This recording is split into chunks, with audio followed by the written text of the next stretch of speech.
Hello friends, আমি পূজা and welcome back to my channel The Nomadic Banker. আমি আর মা চলে গেছিলাম কেরালায়। এটা আমাদের third trip to Kerala, but কেরালার কিছু আনএক্সপ্লোর্ড জায়গা, যেগুলো আমাদের কাছে আনএক্সপ্লোর্ড, সেই জায়গাগুলো। থেক্কাডি থেকে ভ্যাগামান যাওয়ার পথে এই বিউটিফুল অসাধারণ চার্চটা রাস্তায় পড়ে। প্রচুর সিঁড়ি, মা যে উঠতে পেরেছে এটাই বিশাল ব্যাপার। ওপরে উঠেছিলাম আর ওপর থেকে নিচের ভিউটাও অসাধারণ। সেগুলোই কিছুটা আমরা ভিডিও শ্যুট করে নিয়েছিলাম। এই মেমোরিজগুলো সারা জীবন থাকবে। এত সুন্দর church, right out of the fairy tales. দেখুন, এই মা চার্চের সামনে দাঁড়িয়ে ওঠার পর সেরকমের ভিড়ও ছিল না।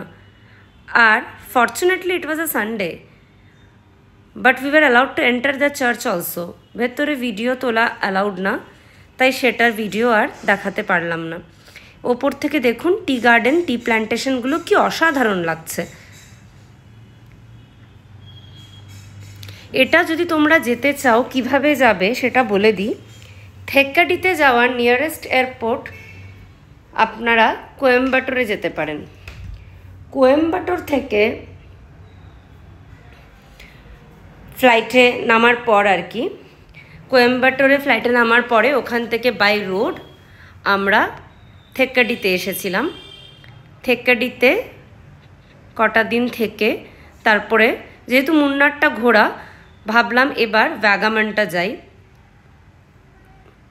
দুটোর কম্প্যারিজন আমি বলেই দিচ্ছি, ভ্যাগামান আর Munnar is far far better.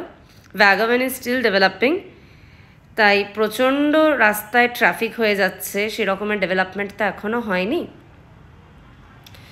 চার্চের ভেতরটার ফটো আমি এখান থেকে যেটুকু তুলতে পেরেছি, ভেতরে আর ভিডিও করা অ্যালাউড না। ওই যে মা হেঁটে যাচ্ছে ভেতরে, সানডে মাস হচ্ছিল।